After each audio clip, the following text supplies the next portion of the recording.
मधुकैटभ विध्वंसी विधात्री वरदे नमः।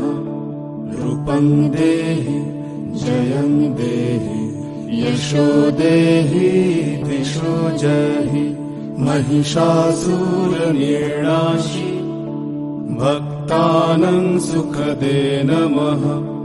रूपं देहि जयं देहि यशो देहि दिशो जहि।